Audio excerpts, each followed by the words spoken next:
Last time on Let's Play Mega Man X3, the God Carve Machine Airborne, can I just call him Bob? I actually did pixel measurements in order to find out what his height was. That's how much of a nerd I am. Billzard Buffalo. He's on his scheduled coffee break, motherfucker! And there's nothing you can do about it! Plans within plans within plans within plans. The game does not tell you this, though, at any point, which is kinda dumb. I'm getting Mega Man 7 flashbacks here. And now the continuation. Well, I believe about that time, let's hop to... Okay, what is it this time? Other than the fact that I figured out how to do this joke in actual video. You're late again! Is that all you care about? Yes, I know I'm late.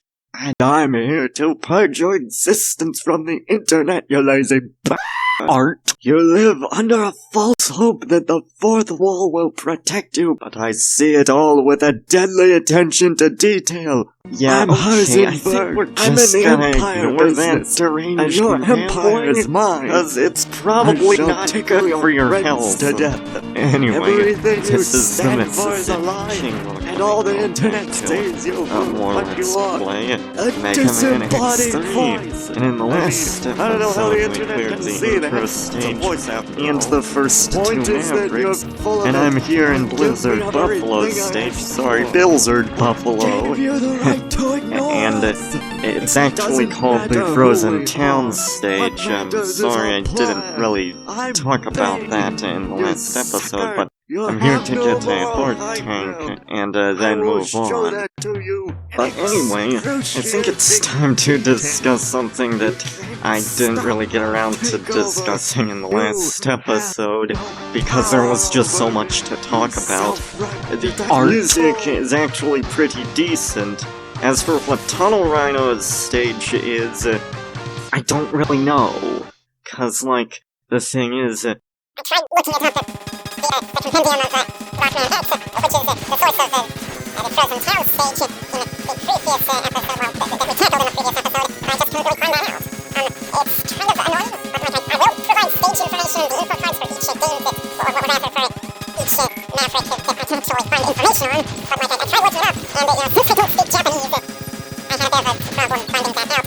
But speaking of Japanese, we're actually going to probably run into a bit later on in this episode, so I feel I should actually explain the Nightmare Police bit and byte. For starters, their names. I mean, of course you may already know this, but bit and byte are units of digital information, and a byte is made up of 8 bits, which is really clever because byte is the larger one of the two, so that's pretty smart. It is also weak to the Triad Thunder and to the Frost Shield, so I'm actually equipped to defeat them both with their weaknesses. But in Japan, like the Japanese names, of course, if you haven't heard that one before, are Banjurira FF, that's a bit Japanese name. Why FF? I don't know. I've stopped expecting the Japanese names to make any sense at this point. But anyway, Banjurira actually comes from Vajra, a Sanskrit word meaning both thunderbolt and lightning. And it also is referring to a weapon used symbolically in Buddhism that symbolizes both. What's the symbolism mean exactly? I'm not here to explain all that stuff. We'd be here all day if I had to do that. I'm sorry, but like, it's quite a large rabbit hole that I don't want to dive into at the moment. And I'll explain more about bytes later, but basically what happens is that they can show up in any of the unoccupied rooms. So you remember the two empty rooms in Billzard Buffalo's stage and the Tunnel Rhino's stage? Well, that's actually what you'd find if they had been tackled after your second Maverick. Well, there's a possibility that you'd run into them.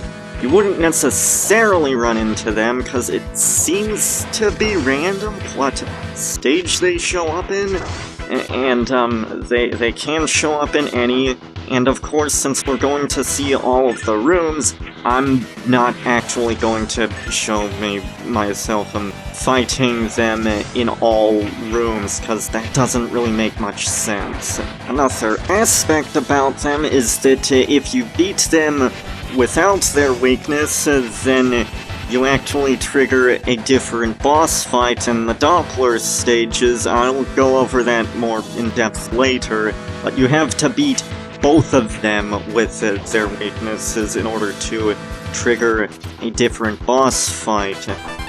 So that's important. You can't just beat one, because it has the same effect as beating none of them. Actually, the Vajra is also used in Jainism and Hinduism. Welcome, X. I'm Bit. I have my orders. You are to be destroyed. So, now let's talk about Blast Hornet. I don't like having to tackle this stage so early on. They kind of force you to tackle this stage. That said, the Parasite Bomb, which is Parasitic Bomb, is actually a pretty good weapon. It's decent, at least. I mean, it's still not, like, my favorite. Again, I don't really think the weapons in this game hold up to previous games in the series. And he's done for. That's it. This Reploid's special abilities are too... No, it can't be. But another thing that I should talk about this game and every future X game, except for Mega Man X5, and I realize this is for a very, very petty reason, is going to be tackled on the Mega Man X Legacy Collection. Now, I'm not going to be using Rookie Hunter mode, because that's too cheap. I'm quite fine with the difficulty as is. Plus, I mean, look at how I've been performing. I don't really need an easier difficulty. What am I doing here, you may ask?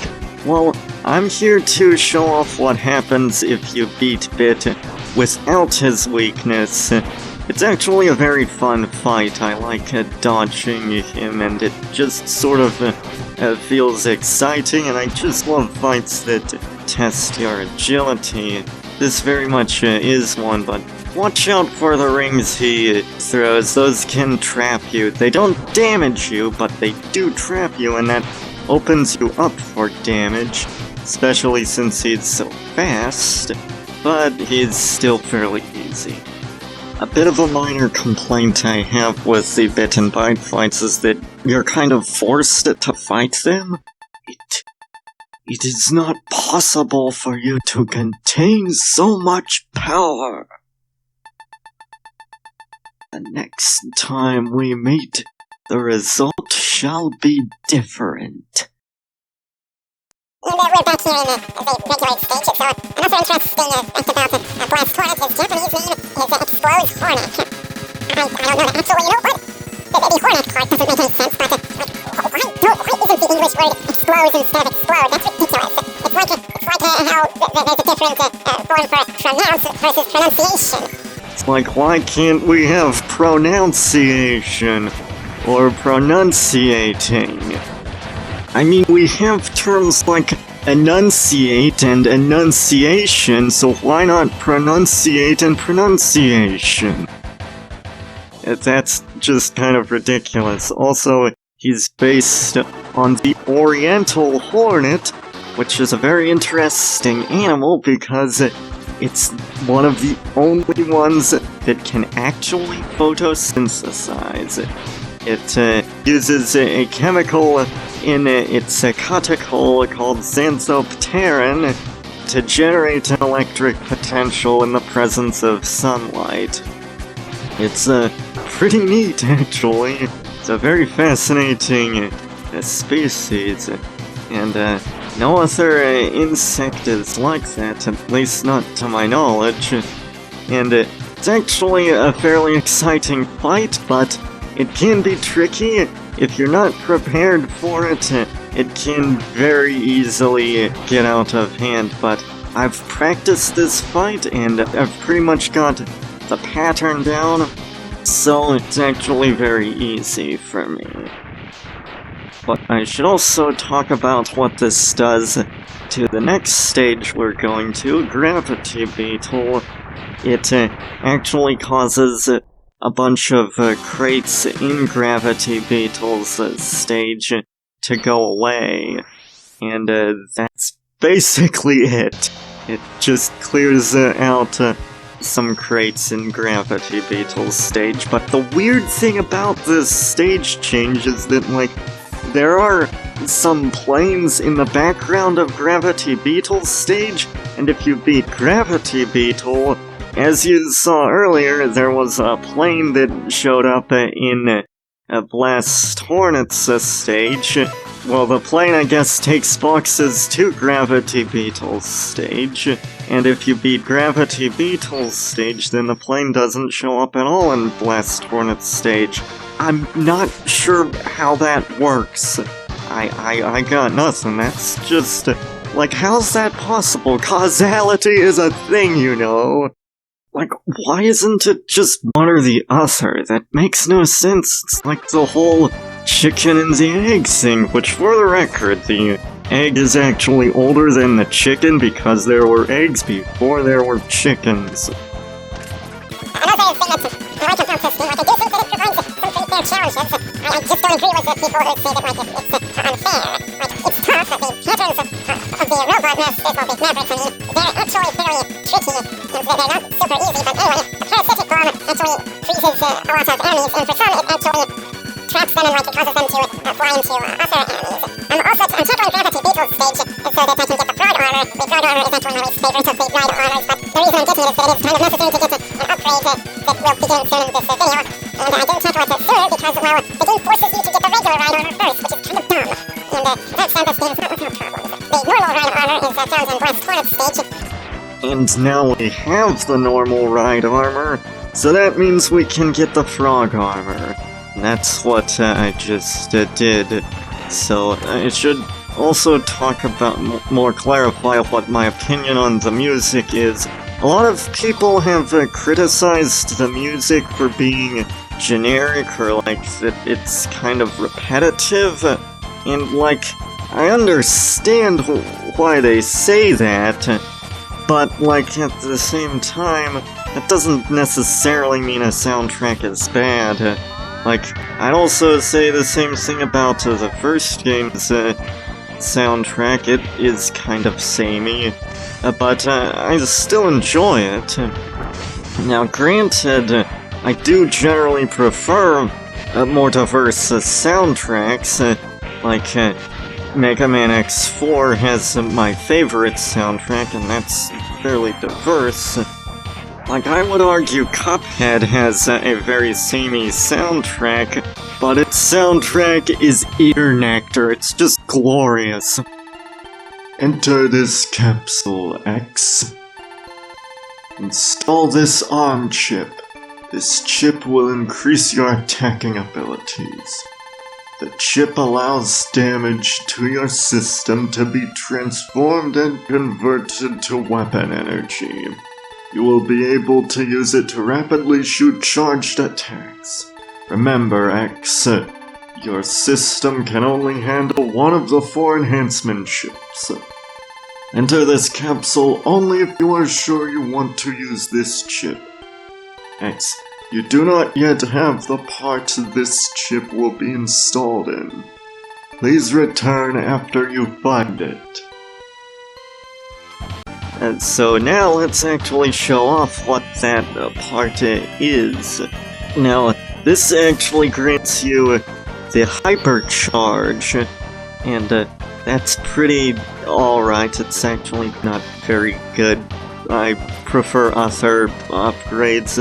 It's not that great, but the one that we will be getting, also you refill it by getting damaged by enemies.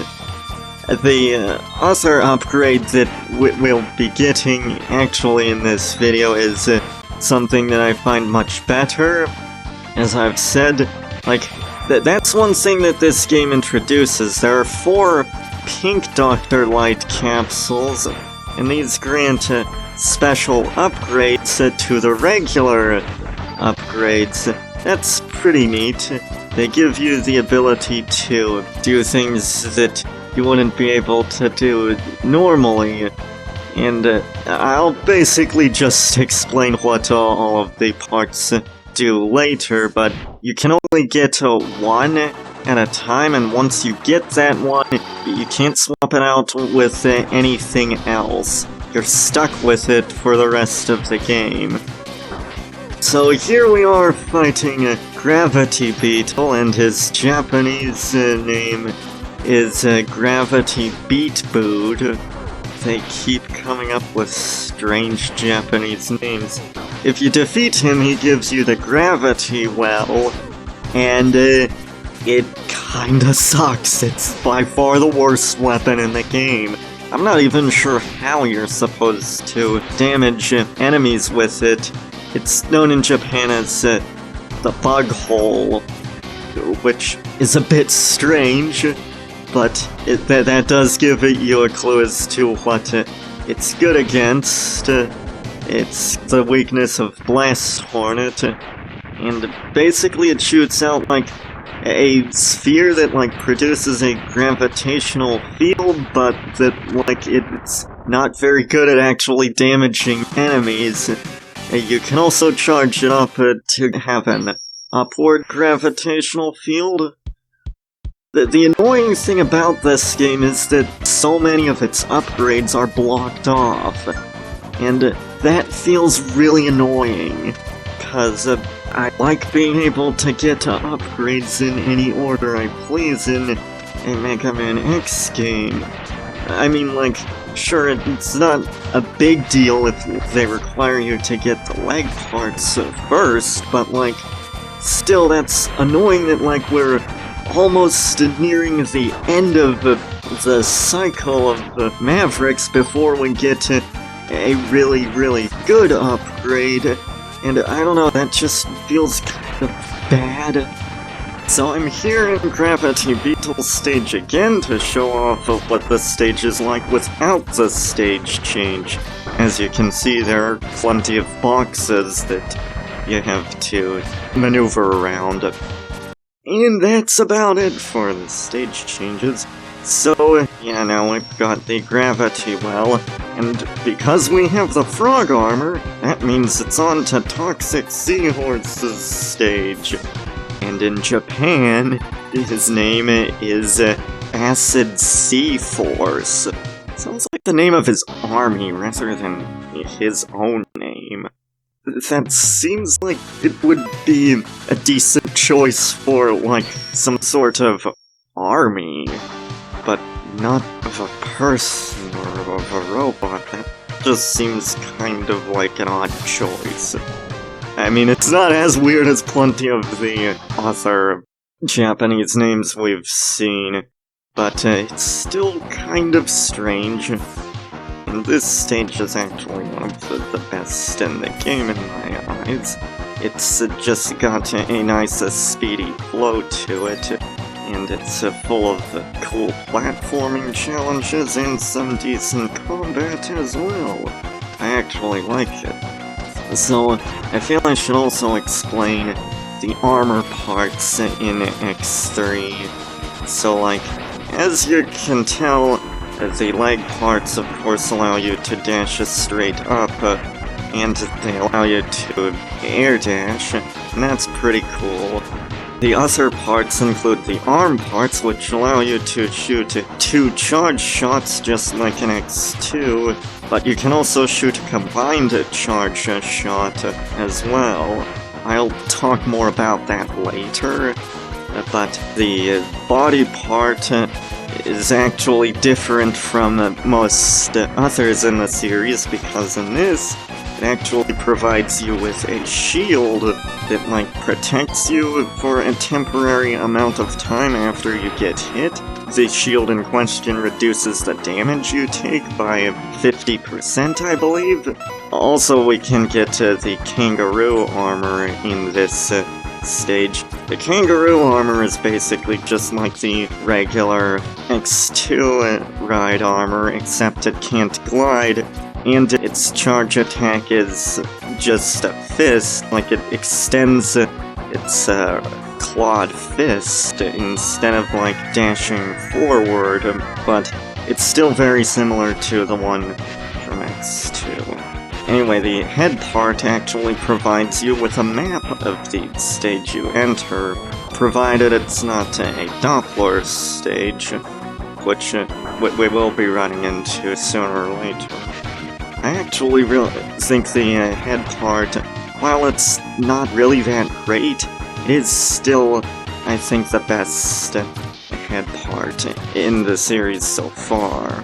And the frog armor actually allows you to move around underwater. It's the only one that allows you to do that. But unfortunately, it has this really irritating and awkward hop that you have to perform. It is nice that it shoots out homing missiles, but that doesn't take away from like how slow and cumbersome it is.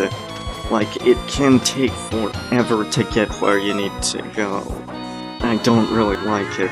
Also, another neat thing about this game that, like, other games in the series didn't think to do, well, maybe X8 did it, but it's been a while since I've played that. It actually provides a health bar for the ride armors, and that's pretty cool. That allows you to tell how damaged they are. I don't know why they didn't think to do the same in other games in the series. Just seems like it's a really convenient thing to have, you know? So anyway, now it's time to explain the other two pink Dr. Light capsules. I mean, like, I don't know that I've explained the one that we're about to get, but I will do that after we get it. But the other two would be the head part enhancement capsule. That's actually not super great, but basically what it does is it allows you to heal over time if you stand still. And that could be useful, but a lot of bosses don't give you much room to stand still, so I don't really find it all that useful. The body part enhancement chip actually gives you an enhanced shield, which I believe cuts damage by 90% if you take a hit while it's up. It also, I believe, reduces damage by 75% compared to your base, so that's pretty good. Enter this capsule, X. Install this leg chip. This chip will enable you to dash in the air twice in a row. With the chip, your mobility in the air will be greatly enhanced. Remember, X, your system can only handle one of the 4 enhancement chips. Enter this capsule only if you are sure you want to use this chip. So, yeah, that's the final Dr. Light capsule, the final pink Dr. Light capsule to explain. The leg part enhancement chip. And that's actually really good. It's my favorite so far, and boy, it is going to be a lifesaver. Of course, as you know me, I prefer agility and speed over attack and defense any day of the week. So this one's really good. It allows you to get by with dodging enemy attacks, and it just feels really good to chain together 2 air dashes to narrowly avoid enemy attacks. It feels incredibly satisfying, and it's just great. I love it. But you may have noticed that I haven't brought up the Giga attack, and like what that's about. This game actually has no Giga attack. There's the body part, and, well, the 2 body parts actually don't provide any Giga attack. So that's interesting. It's actually, I think, the only game in the series where there's no Giga attack, not counting the first game, of course, and some the Giga attack was introduced in Mega Man X2, and in this game, there's no Giga attack. I don't really care all that much. I don't generally use the Giga attack all that much. But anyway, I should also explain the Acid Burst. Now, the Acid Burst is, of course, Toxic Seahorse's weapon. And something that's neat about it is that if you destroy certain enemies with it, then it guarantees that it will give you weapon energy in much the same way the Frost Shield guarantees from the same enemies to drop a life energy. So that's pretty useful, and also, the game doesn't tell you that! Because of course not, go figure, it wouldn't tell you this stuff. Thanks for not giving me useful information, game. They also don't tell you that you can aim it up or down. Like you can hold down on the D-pad as you're firing it to make it shoot straight down to the floor. Or you can alternatively hold up on the D-pad and make it shoot straight up before it comes falling down. So yeah, thanks for not telling me this stuff, game! Anyway, Toxic Seahorse's title, by the way, is Water Dragon President. Which is a bit strange. President? Why President? Like, I could understand something like Water Dragon King or Water Dragon Emperor, but Water Dragon President? President isn't a word used in connection to, like, someone who's really powerful in the same way that words like King and Emperor are. It just feels a little out of place. I'm guessing maybe the developers may not have had a great grasp on the English language, but that's just speculation. I could even understand something like Water Dragon Tsar. Now granted, Tsar may not be as commonly used a word as the others I listed, but it would still make sense. Unlike, well, Water Dragon President, that's just not an intimidating title. Anyway, this fight is very fun to fight without his weakness, and plus because I am the best at Mega Man, don't at me, I can tackle him without his weakness, as y'all can see. So he's done for. Also, once the Acid Burst, the uncharged Acid Burst, hits the floor or ceiling, or really any surface, it splits into 4 smaller pieces, as you can see in the demonstration.